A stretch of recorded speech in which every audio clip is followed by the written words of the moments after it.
Quack.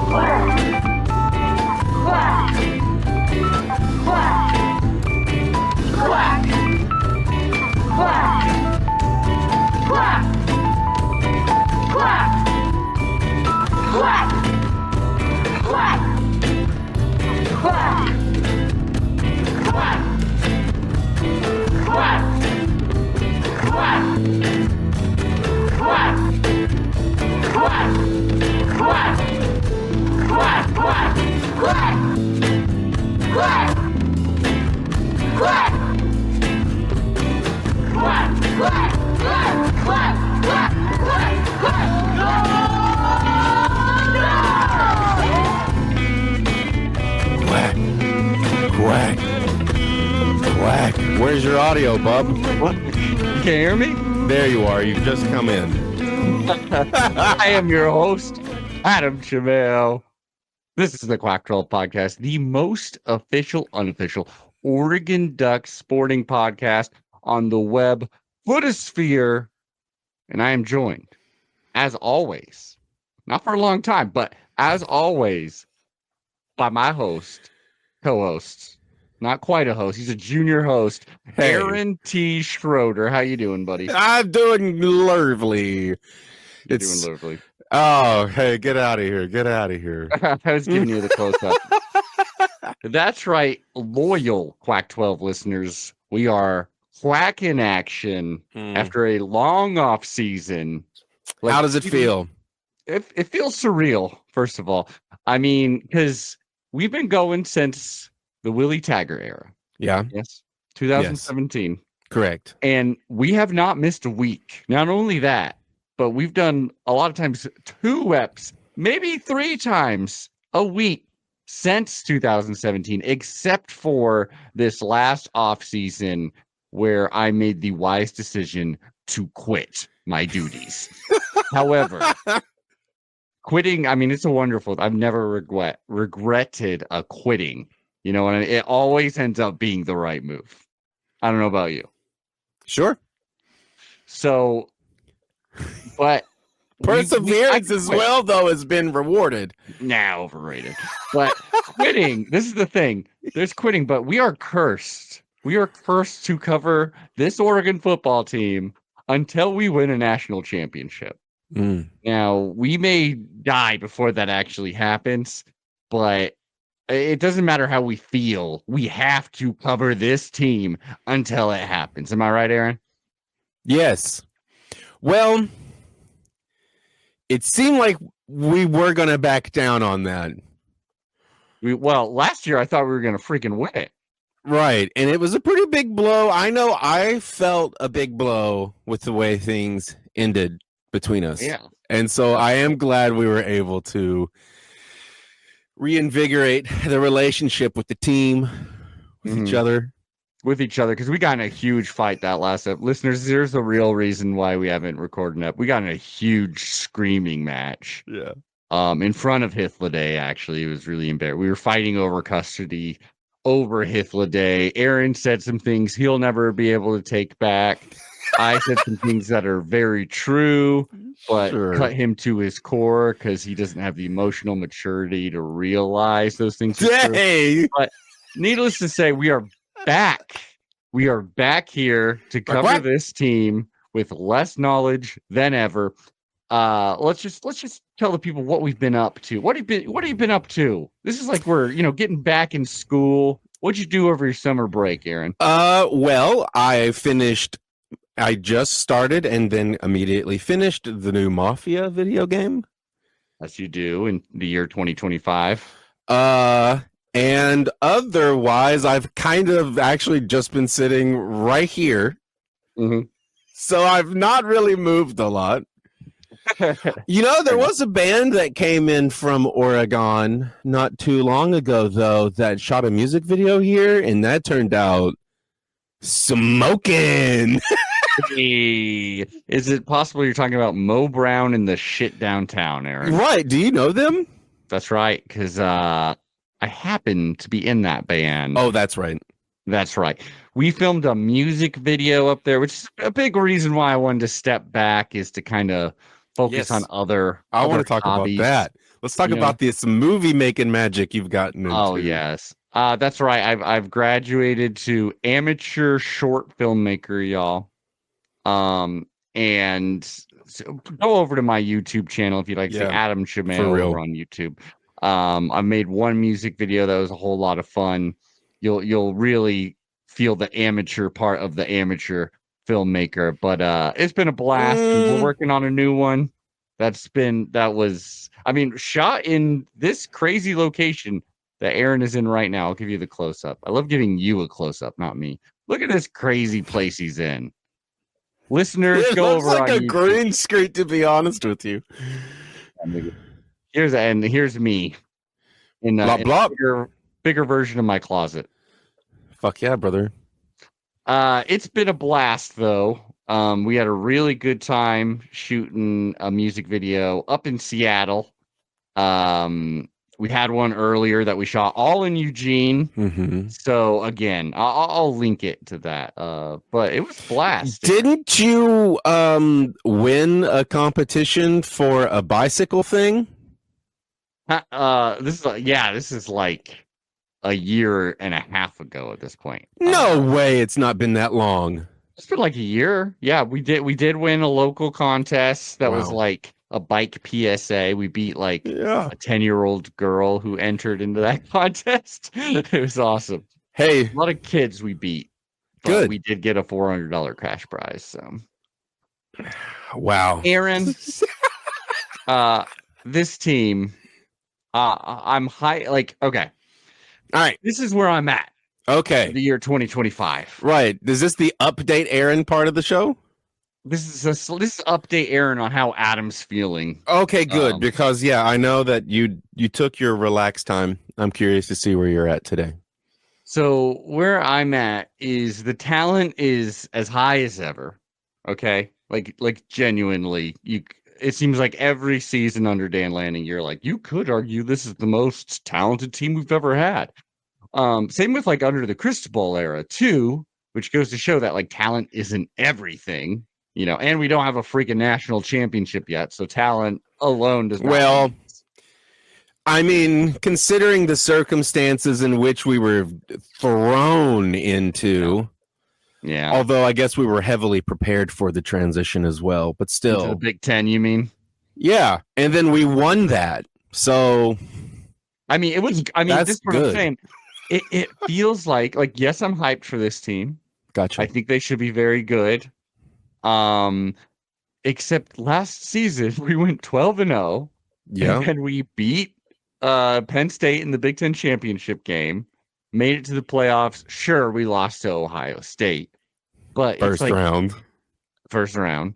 But everyone lost to Ohio State in the playoffs, right? And it's just like, where do we go from here? We can't. It has to be a step back, right? The only way it's not a step back is basically winning a national championship. Is a national championship. I mean, he's on a 3-year program. I thought that was obvious. Lanning? Yeah. He's on a classic 3-year program. Well, I'll tell you that it does feel like this is fully his team. Like this is actually his team. And there's a lot of positions where you'll see it's like we didn't take a transfer. Some places like offensive line, we took like a scary amount of transfers, but a lot of other ones like linebacker and stuff like that. And if it feels like he was just like, no, we're good. We're doing the homegrown thing, which is always going to be the best. Like I always think about that year that Georgia took no transfers off of the national championship, like winning season. It's because it's like they were good. They had it all developed and they were right. And so I'm excited. Like that's the potential of like, yeah, maybe we could exceed expectations, but the expectations are just so unrealistically high nowadays. Well, that's where I'm at. But what is that? Does that mean you're still like, you're just a pile of nerves about everything? Of course, Aaron. Okay, so you're really ramped up. I'm ramped up. I think the potential is is, I mean, the potential is win a national championship. But again, it's just when that's the bar, anything below it just feels like. Yeah, okay, but this is like the negative part, right? That comes with the quote unquote winning attitude, which is that there will never be a satisfactory ceiling.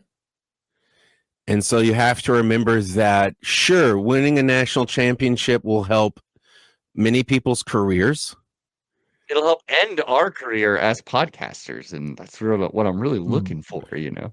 But yeah, I mean, that begins your career as a award-winning filmmaker. I mean, you're already one. Oh yeah, absolutely, absolutely. I forgot about that. I guess I really do have everything. Aaron, yeah, you're good, big dog. Just remember, don't set your expectations super high. Allow the river to take you. The flow will lead you to the promised land. I'm pretty sure we'll win a national championship. It does seem likely. To catch everyone up, I have paid zero attention to anything, so I have no clue. I've probably forgotten more than I've learned. So that's where I'm at.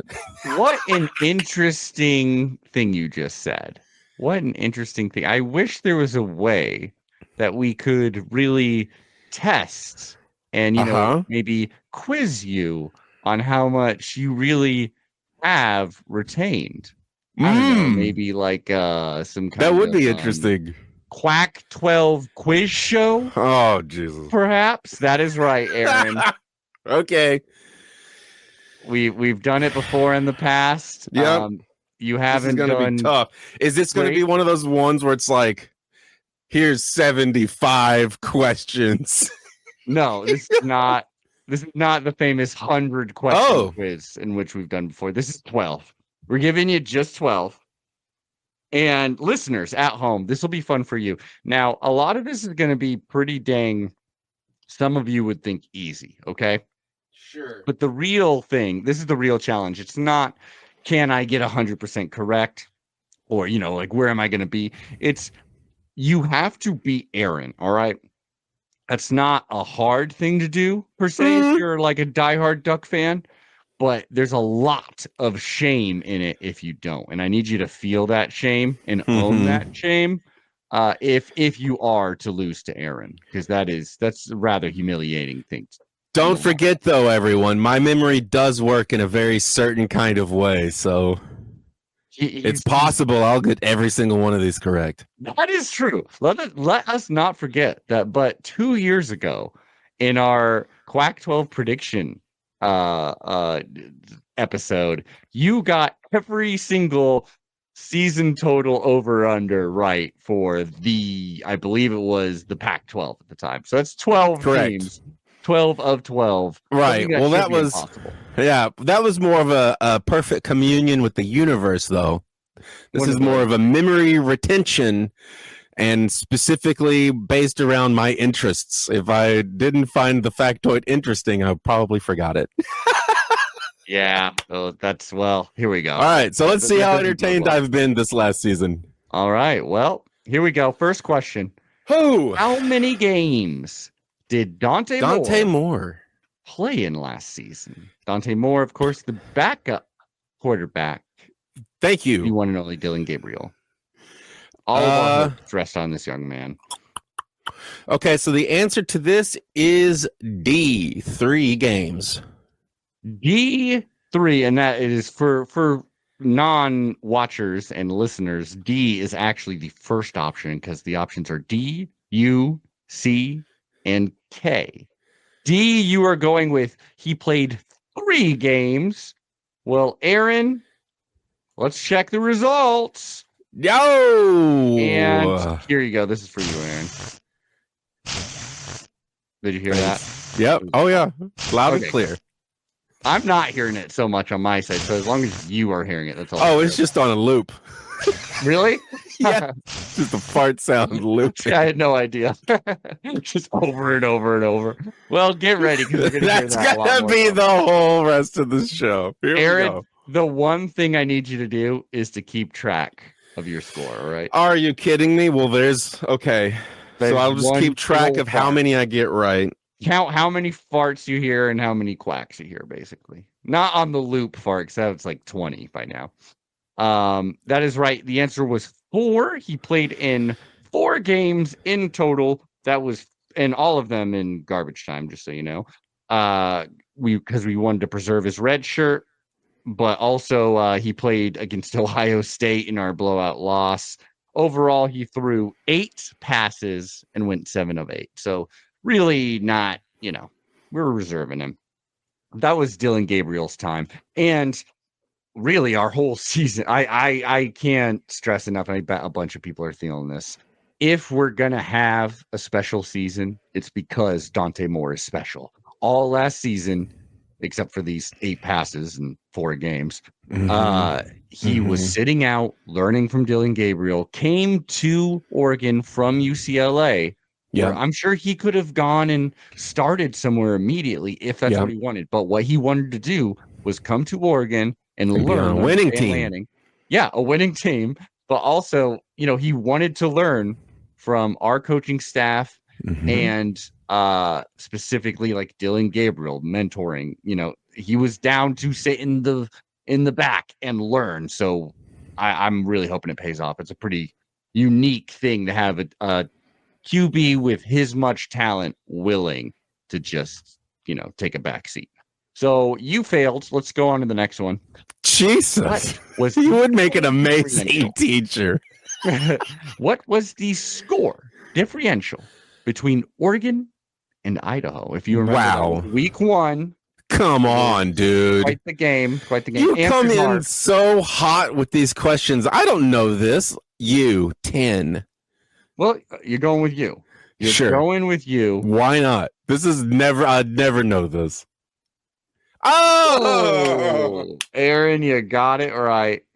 I believe, this is definitely something I should have pulling off the top, but I believe the score was 24-14. If you remember, that was a crazy ass game that had me ready to completely give up on the Ducks, if I'm being real, because we were going against, it's Idaho. Right. They ain't good. And it took us like into the 4th quarter to put them away. If we would have lost by far, in my opinion, I think it's even more so. Well, that would have been the most embarrassing loss in program history.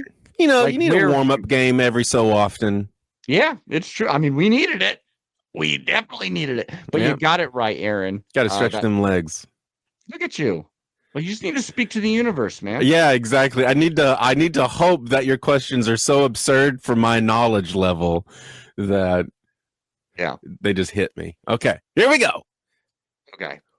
We're on to the next one. Who was the leading receiver between Ohio State at Oregon? This is that first Ohio State game when they were visiting Autzen.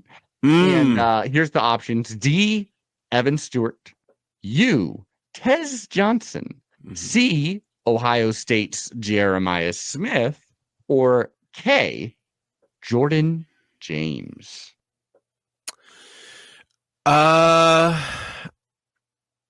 Who was the leading receiver between Ohio State at Oregon? So that means that it was an Oregon and Ohio State game. It was played in Oregon. The leading receiver, you put an emphasis on Jeremiah Smith, so I'm going to remove that one. Although I think that was just host Adam coming out. So it could be Jeremiah Smith. But I think it's Evan Stewart. Was that his last name? D. Evan Stewart. Aaron is going with Evan Stewart. Yeah. Well, let me tell you this, Aaron. Some rough news regarding Evan Stewart. He actually had an injury that is likely, my guess, is to take him out of the season, which freaking blows. It was a torn patellar tendon. And it could keep him out like 6 to 12 months. He was going to be our leading receiver, which that is very scary. But I say all this because Evan Stewart needed a win, and you just gave him one because you are correct, Aaron. Wow. You are correct. Evan Stewart was, in fact, the leading receiver. 7 receptions for 149 yards, including a 69-yard reception, which was manna from heaven. And Jeremiah Smith, on the other hand, who was probably the best receiver in the country, maybe last season, certainly one of them. We limited him, I would say, to 9 receptions for 100 yards. Oh, I remember this good job, kid. us. Yeah, he was freaking good. So Evan Stewart, we love you. Heal up, but hey, at least you got it. Hey, two of 3 right now, Aaron. Also, we should know that 100 yards for a receiver, it's a tough day, but everybody has them. So no shade on Jeremiah Smith for 100 yards is good. Right? Okay, that's what I thought. Which game had the biggest crowd? Which game had the biggest crowd for Oregon last season? Let's see. Ohio State at Oregon. Big Ten championship game. So that's against Penn State. Oregon at Michigan. Or the Rose Bowl. That is the game in which we got blown out. Right. Against Ohio State. Man, it seems to make sense that it would be Oregon at Michigan. So let's go with C. All right. Aaron. They're like wild. They're wild as well. It's true. Oregon. Aaron thinks that the trip to the big house was the biggest crowd we saw all season. And he would be correct. Wow. Aaron. Okay. It just goes to show you these freaking stadiums we're playing in right now. They're not necessarily louder or better than Autzen. In fact, some of them are way bigger. But the big house lives up to its name because there was 110,000 good gravy. The biggest game that Oregon has ever played, actually. Like most people in the crowd that they have ever seen. Watch. Wow. It's a lot of people. Especially a lot of people to watch Michigan get blown out, baby. It was a good one. Now let's go. Aaron, you're doing freaking well. You've only got I'm doing okay. Yeah, you're doing great. Let's go to the next one. And listeners at home, you better be doing better than Aaron. Okay, let's get into it. So who caught the most interceptions for the Ducks last season? For the Duck last season, what I accidentally said. Oh. Brandon Johnson, Tysheem Johnson, Bryce Betcher, or Nico Reed? Man, I'm just gonna go with Bryce Betcher because he was really stand out, but maybe it wasn't him. But I remember he was the fun one to watch get interceptions. So let's give it to him. Yeah, Aaron, not bad logic there. Yeah. I do feel like I got you on this one because I knew I put Bryce Betcher in there, even though he's a linebacker. And he's gotten interceptions. It's not. Oh my God. Yes, he did. Put him in there purely because I knew I'd get you with it. Yeah, he's a landmine because I love that kid. He's great. He's back on the team. He's going to be a leader on the defense. You better believe it. He was a walk-on safety from Eugene, Oregon, that also played on the baseball team. That has, that's right. Rose the ranks and is now a team leader. Little Bo Jackson. That is not the answer. It was Tysheem Johnson. Yeah.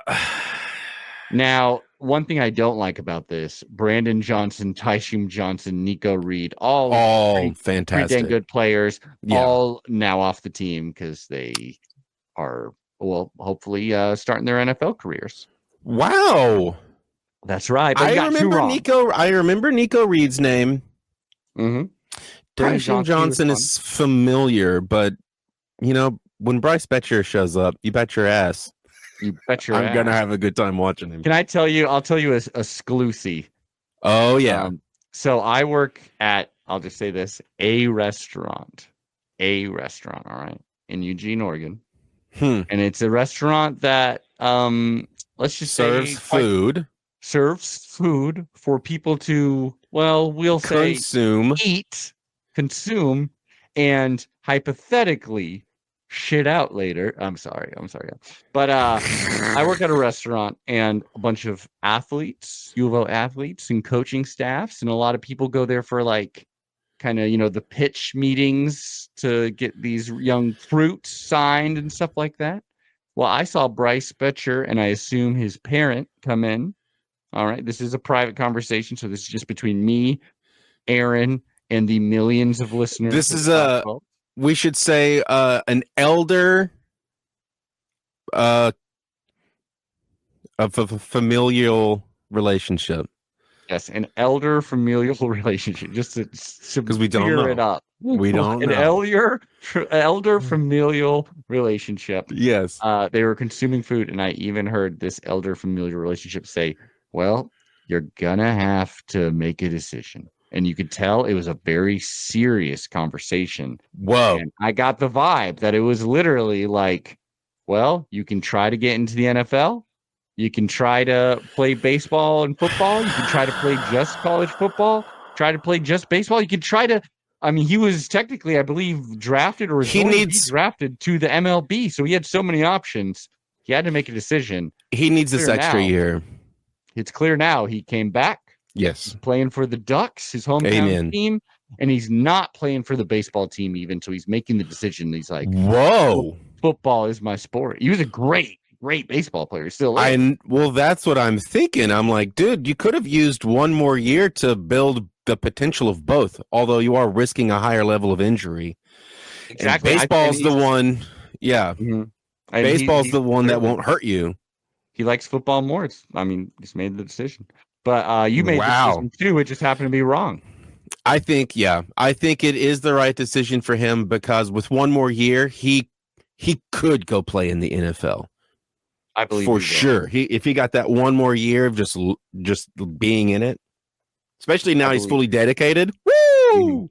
I believe him. I believe in him, and I believe he's gonna learn that whole book in like a week and a half. He's gonna know every design. Well, he already knows it, dude. He's good. Okay. No, but I mean, he's gonna know it, man. He's gonna know it. So you got 2 wrong, right? I don't know. I've got 3 right. That's what I can tell you. Okay. See, this is the difference in our personalities. I'm not doing 1s and 0s. I'm just doing check marks for when I get one. Well, I would say you're focusing on the right. I'm focusing on the wrong. Oh, I forgot to. Oh, yeah. Well, you are trying to beat me here with this quiz. I almost forgot this, Aaron. This is for you. Right. You are the quiz master after all. You have to be a little evil. Master. Okay, here's the next one. How many ducks? See, now this is one that you probably never even learned because I don't think we covered this on the pod. Right. How many ducks were drafted in the 2025 draft? Does that mean like coming on? You mean like leaving to go to the NFL? Yeah, from the last team. The last team we, saw. I think it was 6. 3, 4. Oh, sorry. How many do you think went to the NFL?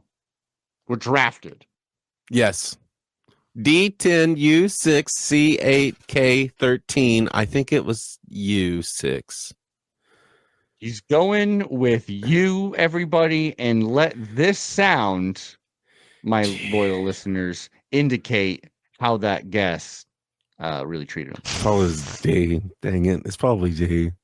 Yeah. It was D10. Aaron, this is actually, Mega dose. I believe, a program record for NFL draft selections in a single year with 10 of them.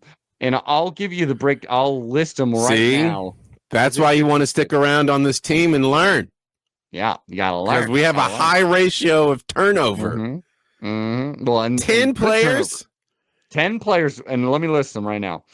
They were freaking good. Obviously, they got drafted. But Derek Harmon, round 1 to the Steelers. Josh Connerly Jr., our offensive lineman. And we're going to be missing him. He's really good. Round 1 to the Washington Commanders. Terrence Ferguson, our tight end, long-time tight end, went to the Los Angeles Rams in the second. Jordan Birch, that's right, the edge rusher, or the lineman.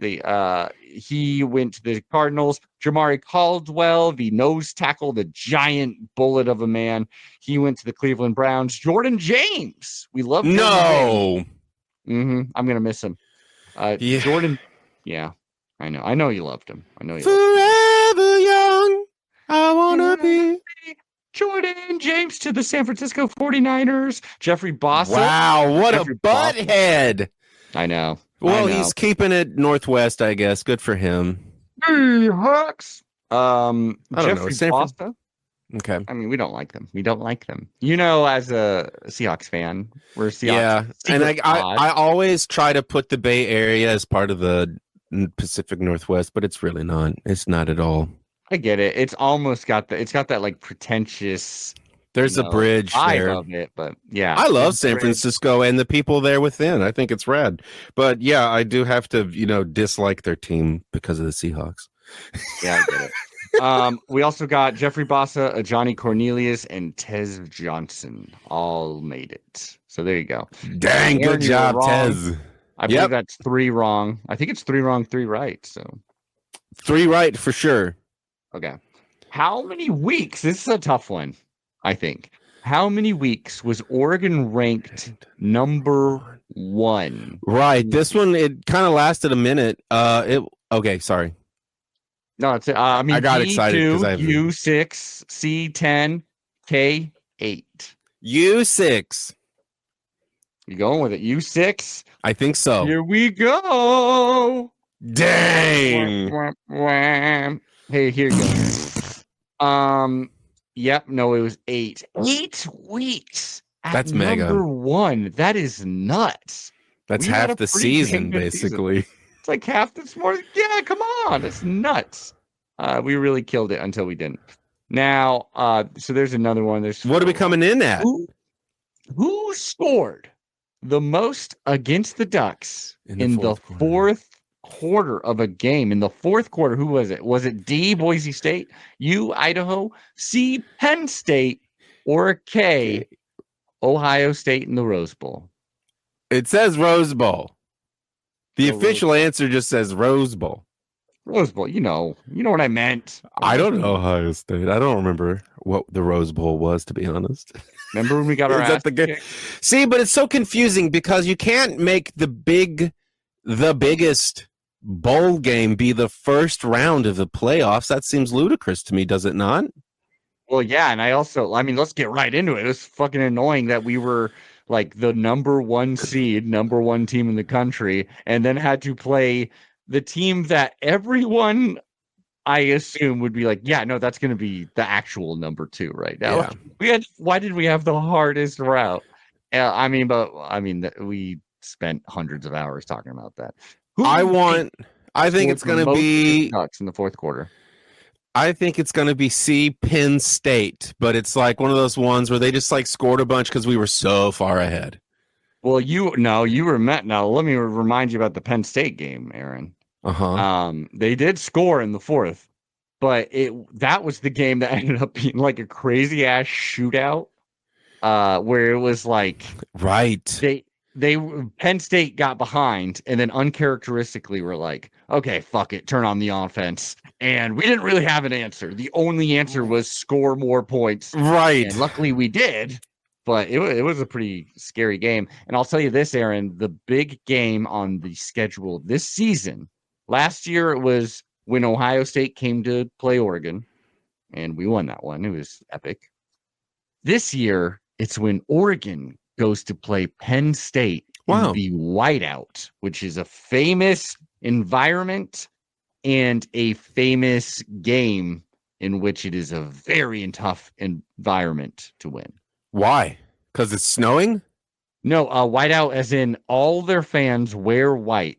So it's a very, just like every single fan in the audience is wearing white. But also it's just like supposed to be the game that they circle on the calendar that's like, everyone get on your shit, get to the stadium. Be loud. Yeah. Yeah. Right, because we are, as we have to, or we have, I try to acknowledge every year so that I can have a baseline, is that we are the bad guys of most storylines. We are the bad guys in most storylines, which is saying something when the other team we're talking about is Penn State. Oh, are they bad guys too? You remember a little story about Jerry Sandusky, my man? Mm-mm. I don't think you do. We don't really got to bring them up. That was Good. more like nothing to do with this We'll Penn State we'll team. cover that on Anyways, our new series After Hours. that's right. A whole episode Quafter just on Hours. Jerry Sandusky. No, Aaron, let's in fact show that you were wrong. It was Boise State. I thought that was a setup. I thought Boise State was probably the answer, but I was getting set up. This is also the answer. It was a setup because like Ohio State and Penn State, they did score a bunch of points on us. And those were thrilling close games, not the Rose Bowl, but the Boise State and Idaho, those games were insanely close, like way closer than they needed to be early in the season. And against Boise State, that was because we kept turning over the ball, and they scored like 14 points in the fourth quarter to make it insanely close. Mm-hmm. But let's get on to the next one. So I think that's like 4 wrong for you now or something. I have 3 right. Yeah, I think that's 4. I assume you know how many questions did you make up? I assume 12. Oh, okay. Quack 12. Yeah. Right. Which game had a crucial 4th and 9 conversion to start the fourth quarter? Was it D versus Ohio State? Was it at Wisconsin? Was it C, the Big Ten championship game, that's against Penn State? Or was it K versus Idaho? One of these games needed a crucial 4th and 9 to be converted to start the fourth quarter. But what game was so it was right after versus at Wisconsin. So versus means it's at our place. That's right. Okay. So a 4th and 9 conversion to start the fourth quarter means it would have happened right after the big dance. Mm-hmm. But I don't feel like I remember Dan Lanning really allowing that kind of behavior to happen at crucial moments in games. But it is tradition. So maybe it's one of those two. So and because they're important to us, let's go D versus Ohio State. D versus Ohio State. Aaron, I hope you're ready to inhale a big old fart. Because it was Idaho. Now this, wait. I think I'm totally shit, Aaron. Did you get it wrong? Yeah, this is supposed to be at Wisconsin. I put it versus Idaho, but it was not. I meant to say at Wisconsin because this is it, Aaron. If you remember this moment, it was freaking epic. It was 4th and 9, and I think it's funny that you brought up the music and how Dan Lanning wasn't allowing so much celebrate, right. So there was no music. Well, Aaron, at Wisconsin, they have a tradition to play jump. I think it's called what? Jump around or jump around, jump up and get down. Yeah. So they have a tradition of playing that. And if you remember, that Wisconsin game was the nail biter of the season, purely because it was that game where it felt like, oh, this is the one where we lose a game that we have no business losing, where it's like, we're the better team. We just kept shooting ourselves in the foot and we lost a stupid game on the road. It really was shaping up to be that. It ended up being a 16-13 victory for us. And that is because, in huge part, Dan Lanning actually planned. He was like, okay, in between the third and the fourth quarter, they will play their famous song, Jump Around, right? Is it called Jump Around? I feel like I need to. We all know what you're talking about. Yeah. They will play that song. And so all during the week of practice, they actually would do the like kind of like Pavlovian effect they were trying to get going. They would play that song at the end of really rigorous practices and stuff like that to be like, when you hear this, I need you to jump around. I need you to get all the energy. I need you to pretend as if they're singing it for you. And that song needs to turn on like killer mode. And we were down, right? And it's 9. if we don't get this, it really feels like this game could be like goddamn over. Instead, a pass to Terrence Ferguson converts it again on 4th and 9, and it was a pretty crazy pass. It did not look like it was going to happen. And we end up winning that game right after getting pumped up by the music. Love it. It was a pretty magical moment, honestly. That was probably my favorite game last season. Huh. So you were super wrong. So, all right. So was I, though. I put it on. I mean, it says Versito. Yeah. So maybe, I don't know. Maybe see, I should have known, too, that the song couldn't have played a factor, and I allowed it to. So I should have gone, because I knew Big Ten was a setup. Yeah, I could see that. Yeah. Okay. I got you. Let's go on to the next one. How many interceptions did Dylan Gabriel, that is, throw last season? 8, 2, 4, or 6? Yeah. Yeah, that's a funny one, isn't it? Because I feel like he did. Maybe he didn't. Maybe I remember 2 for sure. But I want to say it was fairly high. Let's go, because it was what was going to keep him away from the quarterback award. So let's go with 6K. You have a high bar for quarterbacks if you think 6 is a high amount of interceptions. That is however, you are correct. It is a wild high amount of interceptions. Dude, you should have 1 interception per season, and it should be because it got tipped. That's it. Wow.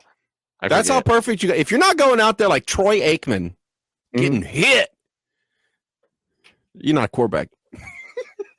All right. I'm glad you're not our coach. You need to be Joe Montana out there. You know what I'm saying? Joe Montana. Aaron, you got one right. Another one in the W column. I got 4 right. Thank you. That's right. Okay. Which former Pac-12 team was the closest to beating Oregon? Oregon State, UCLA, Washington, or USC? USC, K. USC. Aaron, I knew that was wrong because they were having a shit season. I'm actually going to keep this fart on loop for a little while because you were especially wrong because we didn't even play USC last season. Right. So let this fart really run through you, but I am going to stop. I don't even know that we played Oregon State. We did play Oregon State. Okay. I mean, it was a pretty forgettable game, but UCLA actually was the closest to beating us out of all the Pac-12 teams. And what is funny about that is, let me pull it up. We beat them by 28 points. We beat them by a measly, do the math, Adam, do the goddamn math, 21 points. I was close. I love it. We were pretty goddamn dominant. Only a few more. Such language on this one. Ooh, get ready. Uh-oh.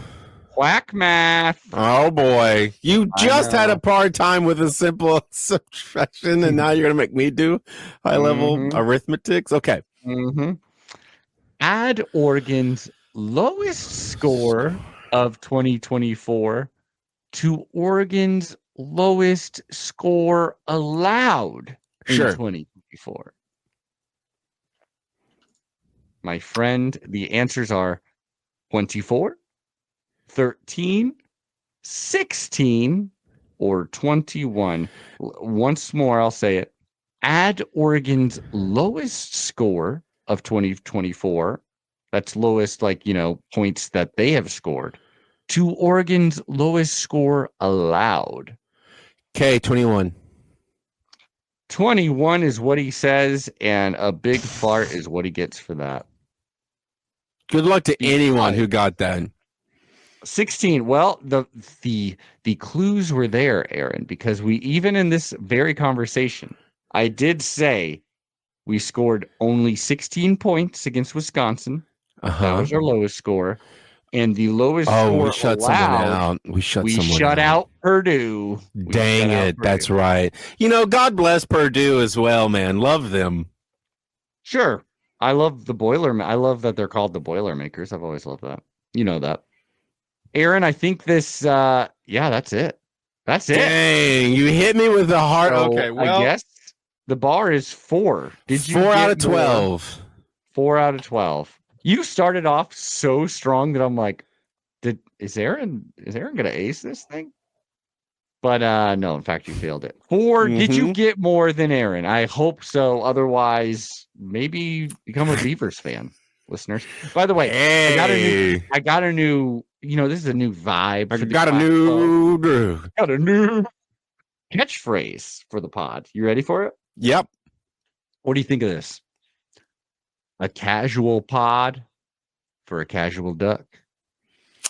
That makes me think that you really like it. Yep, love it. Go with it. Print it, ship it. That's what he says. All right. It sounds like what we would be doing is having more of a like pipes and cardigans type of conversation and feel to it. We can. I don't know that that's quite the energy we naturally project, but if you want to go that route, I'm down. I have plenty of teas. I wish you'd spill it more often on the pod. Like I spilled that tea that Bryce Betcher made a decision. That was pretty interesting, right? That was cool. Yeah. So, Aaron, I just want to talk a little bit. It's like more a children's book. Thought so. Bryce Betcher makes a decision. Speaking of children, you see Weapons yet? Nope. I know you hadn't. I'm just trying to. I'm late to movies. Notoriously, I feel like we did just watch. We watched that one where the family moves into a house that's haunted by a ghost, and specifically the daughter is affected by it. And is it called Presence? No, it's something like Let Them Out or something like that. This family moves into a house, and then the girl has a boyfriend, and the ghost is really like protective of her. Is the ghost the camera's perspective? Yes, it is, and it's done by that Soderbergh guy. Yeah, it's called Presence. Oh, okay, yeah. And I thought that movie fucking blew. Huh? Yeah, I think I really liked that one. I was not ready for that. A lot of people do. I thought that movie fucking blew. I will say a lot of the times I thought it really felt like, oh man, this just shows me that as long as I'm able to push a narrative, anyone's able to push a narrative, anyone can make a movie with an iPhone. Oh, sure. I mean, like all of those shots, there was one thing I noticed that I thought was so interesting when he had a super wide angle lens while the daughter and her boyfriend were gabbing on the bed. But as he moved around, because it's a wide angle lens, all of a sudden their hands get real big and do this. But I guess we are going through the perspective of a ghost, right? So that's how we know. Yeah, I thought. I kind of got lazy. I thought. I think I get it. I thought it was a bad family drama, and it's mainly a family drama. I just was not engaged in that aspect. But I'll tell you this: that same director made Black Bag that same year, and I loved that movie. Soderbergh. Yeah. Well, he's world famous, right? He's like famous? One of the tops, been around doing it forever. And he spits out these movies on relatively low budgets. Like, no, you can tell. I like Black Bag. I didn't like Presence, but their own. Aaron, let me talk a little bit more about this team since we are a football podcast. I'll basically tell you, like, you're the one who brought up movies. I know, and then I was like, that shit, like a cool guy. So quarterback room, obviously, like I've been saying, we got Dante Moore. He had that crazy first season at UCLA where he was like a quick starter and then yanked, and Chip Kelly just messed with his head and he rightfully got out of there. He sat behind Dylan Gabriel all last season, and now hopefully he's ready to take the reins. Behind him, I think we're in a pretty good spot though, because we also got Austin Novosad, who is like technically not as highly rated. Technically, his skill isn't quite there, but every time he's on the football field, he really does look comfortable. He really does look like he's got a hold of it. Like if worse comes to worse, and technically this is a QB battle, but I think Dante, they're being like, Dante, you're going to be the starter. But if worse comes to worse and we have to go to Austin, I don't think anything's off the table necessarily as far as season results are. Like I think that guy's pretty dang good. And it's pretty cool he's been so committed to like be a Duck, even though he's been like third or fourth on the pecking order. Yeah. And let me talk about a few players I think are crucially important, like a Dante Moore, to like if we want to win a freaking national championship or even make the playoffs or make the championship. I think these players have to just pop off. Okay. Some of them are new too. Like we got Mekhi Hughes. He's a running back who just transferred in, I believe, from Tulane. He was very good there. Like he was very efficient, big, powerful runner. I'm hoping we just get more of that. Hope he really just fills in for the Jordan James role. Behind him, though, is Noah Whittington, old reliable, who was injured part of last season, but came back and still looks strong. Has always looked good catching the ball, too. So those running backs will need to have a big time. Evan Stewart out with the knee injury, which does freaking blow. And we also got this is some more bad news. This could be good news, though. I wanted to get your opinion on this, Aaron. I think I know where you're going with this. So wide receiver, especially with Evan Stewart out, that's like a position like kind of need now. Like we want. Oh my God, we're back in this boat again? Yeah, I know. Well, we're better off than we usually are. But if you're talking about proven receivers, we're a little thin. Jury and Dickey, who's always supposed to be like, yeah, this is going to be his season. They say he's really, really good. He's really talented. This will be his season. He's been injured, but also he just hasn't been on the field as much as you'd think. Well, Dan Lanning has essentially kicked him off the team. I was about to ask. Okay. Mm-hmm. And I'll read you what he said. This is in a press conference. I'm not going to spend a lot of time on it, but Jurian's indefinitely suspended with us right now. Got 2 team rules, and that's be respectful, be on time. There's some pieces of that were I felt like he needed a break from us, and we needed a break from that so we can focus on what's in front of us right now. Wishing him nothing but the best as far as success, and want to see him get back to where he can be a contributor somewhere, wherever that might be. That might be somewhere else, but won't spend any more time on that. Yep. So, he's a talented player. Yep. With an attitude adjustment. Sounds like, according to Dan Lanning. According to Dan Lanning's. Look, you're building like a Voltron. Mm-hmm. You can't have an arm getting angry or a leg getting angry. I agree with you. Like if he thinks that's the right thing, then, and we've had coaches in the past that probably would not have, because he's like, well, he's really talented. We're not going to kick him off. Mm-hmm. But I respect it. However, so that does it does get a little scary with the receivers. But here's the player you circle for like this. Knock on wood. Maybe he can be kind of like Jeremiah Smith, what he was for Ohio State, where it's like a really young player, but just clearly going to be a great player and was immediately. Mm-hmm. DeCorian Moore, he is a true freshman, Aaron, but is the best receiver theoretically we've ever had on a team for the Ducks. Like so highly rated, just the most talented on paper receiver we've ever had. He's a freshman, but he's in spring, and maybe immediately that relates to something. We also got like Kyler Casper. He was a transfer from Texas A&M. He's a really tall guy. I think he's 6'6" or something, and he's been injured for a lot of his season, but he's coming back. We got like Gary Bryant, who he was always good, more of like that Tez Johnson role. He was injured. He's coming back though. Like that at least is. Like a lot of our receivers are like, well, they injured experience, but they were injured. So hopefully there's not a step behind. Or we've got really talented young ones like Decorian Moore or like Malik Benson. He's a transfer, I believe. He's new on the roster. He was from he played at Alabama and then he played at Florida State, but he's supposedly really good. We'll have to see, man. Like the talent is there. It's not an untalented team. It's not like when we were having players drop the ball all the time under Cristobal, but it's just some of them are unproven.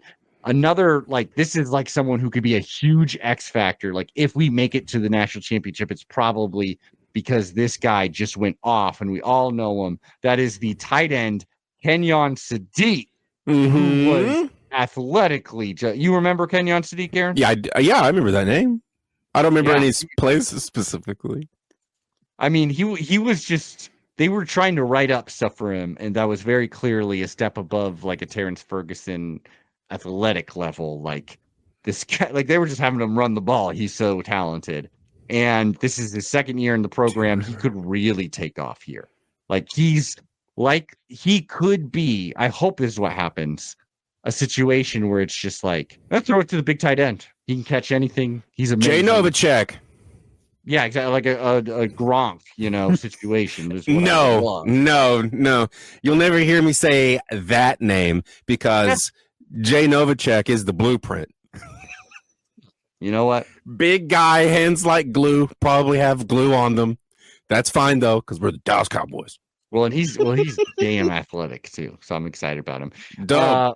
The regulars on the offensive line, Poncho Lalaulu, we all know him. You love him? Matthew Bedford was injured. Love him. Right away from the beginning of last season, and that's why we had to shuffle things around and looked, bad against Idaho probably. But it looked interesting because we were always shuffling. Exactly. And now he's back, and he's very ready to play. He's a redshirt junior. But outside of that, we're likely looking at 3 transfers, starters. And that is do they know on the O-line. Oh, their offensive line. That's fine. Yeah. I hope that's so. fine. We'll find out. If you were on the defensive line, 3 brand new transfer starters, it's if they know their system and their system lines up with our system, but offensive line, you just got to be there and be heavy. There's 2 really smart guys in the Oregon football podcast sphere. I see. One, a rival, a better. Yeah. One is, of course, Hithliday, who has said once you get 3 on the transfer line, it's that's a problem. Right? On the O-line, it's the chemistry just won't be there that year. He said that over and over, and it's maybe not even as a hard and fast rule, but he's just in general, this is what I've noticed. And then you got people like QB11 on his show, and he's like the spreadsheet says. Yeah, and he's this is talent. I even heard them say on their pod, it was something well, usually when you're looking at transfers, these are low-level transfers because they transferred. If you're a really good offensive lineman, you're usually not transferring. You're either going to the NFL or staying put because you got a good starting job. So maybe, but these are actually high-quality O-linemen. Maybe that'll transfers. I don't know. I am afraid. I think, but therein lies where we are an exception to rules and probably why we're seen as a bad guy to a lot of different systems is that we are that school that can take you away. We can take you from a place where maybe, you are second in line and ready to be the first, and we see that, or you're the first there, but you're they're a top 10 team, but they're not the number 1 team, and Oregon always seems like they've got that hunger to be number, you know what I mean? We've got that. We're the devil. We have the temptation. We're definitely hungry.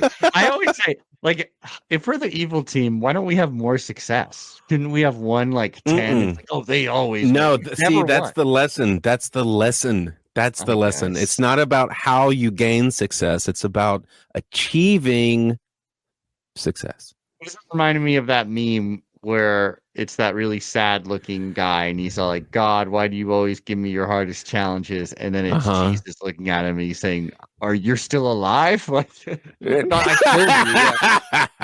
That's what it feels like. That's hilarious. Is that a Far Side? No, it's just a meme. Defense, more of a 4chan than a Far Side. Aaron, the defense in general, like Yeah. honestly, it's just a lot of proven players, a lot of people that have been in the system for a long time. This feels like we are truly getting Dan Lanning's defense. Like this is, he's like, I'm no longer needing to plug in a safety or a linebacker or this kind of body type where I would rather have this. This seems like he's got his horses, and like if the defense is doing very well, if they're truly like this is the best defense since 10 years for Oregon or whatever, and Dante Moore is a special quarterback, if he's like a Heisman quality quarterback, which is not absurd considering we've, last 2 seasons we've had Heisman contenders. If Dante again Moore, there though, that is a ceiling that is worth. What's his name? You fly too high, get those wings melted down. If Dante Moore is that level, if we can get at least, if these receivers can at least be like a good quality, no one has to be Jeremiah Smith per se, though it'd be nice if we had one. You just got to get to where the ball's going. Yeah, just do that. Yeah, if the offensive line can gel enough, if Dante Moore is that player that we think he could be, and if our defense steps up to what they should be, this could be a title contender. And a lot of people are saying that, especially with people like, of course, Young Concrete, Mateo Youngalele, who's going to have a monster season. I really think so. Amari Washington as our nose tackle. He seems like he's going to be like he was on the freak list. The list of freaks. Nice. Athletic freaks, which is a good list to be on. Bryce Betcher obviously leading, as with Devin Jackson. Those are like sure linebackers that should be leading us. And in theory, we have a good level of like high level transfers into the secondary / old pros. I don't know, man. This could be a really special season, just like last year.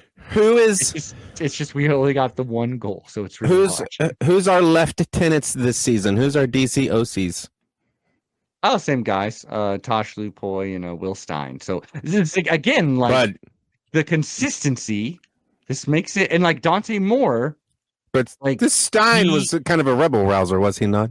Oh yeah, like I mean, he was doing the same thing basically that Kenny Dillingham had. That were like take what they give you, just march down the field with regularity. Is more important than the huge plays, but I do think Dante Moore, he's such a more consistent down the field threat and pocket passer that I think we're going to see a different style, and hopefully the defense will lock into what Dan Lanning's been wanting to do this whole time. I'm smelling short passes mixed with a run game that has 2 threats in the run game, right? And then we just are going to, I think it's kind of what we did last season. Short passes with a mix of runs that we allow us to pop off on a deep pass, catching you off guard. Hey, that's the dream, baby. Aaron, this has been. We did it. This has been our first episode of the freaking season. We're not far off from real freaking football. Wow. We got to get some words of wisdom from you. Like we got to end it. Oh, good golly! I've been dropping knowledge nuggets all episode long. Well, that's on you. You should have saved one. Look, here's the deal. Here's the deal. We're just getting started. Let's evaluate our emotional relationship to the team now, so that as the season unfolds, we can approach it with a level, logical mind that allows us to appreciate the team and the game without any sense of ego getting in the way. How about that? Aaron, that was beautiful. How about that? And as always, listeners, so we're no longer on Twitter because, it's owned by Nazi. Fuck Twitter was our first thing. Fuck all the social media. Honestly. Dude, I'm completely gone. I love it. Yeah, smart. But we do have, I do believe, an Instagram. Oh yeah, because I do believe. I do believe. We definitely have a YouTube channel. honestly, we would love for you to follow the YouTube channel as the #1. And that is, of course, the Quack 12 podcast. The YouTube, why don't you go give us 5 stars in Apple Podcasts? Helps others find the podcast. Leave us a comment as well. Something nice, something to make us feel good. We may get a thread. I don't know what I'm doing. What's a with my life. Threads? It's like Twitter. I don't know, dude. What's the Maybe point not. then? Words? I don't know. All right. Video is the future. If you're focusing in on anything social media, it needs to be YouTube for long plays, TikTok for short plays.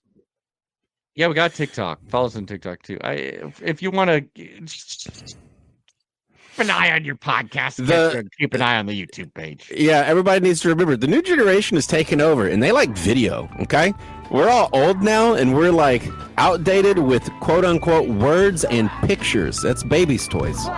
These kids like videos. They like live streams. That's what we're getting into. We're gonna start live streaming video game. They love vaping. We love vaping. They don't like voting. Nope. We all know this. Politics. Aaron. Yeah.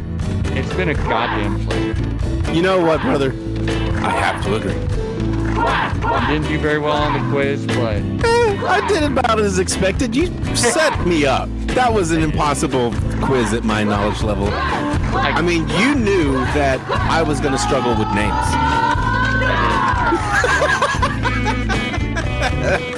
You know where I actually live, yeah. We'll catch y'all next week on the Quack 12 podcast. Quack, quack. Quack, quack. Bye.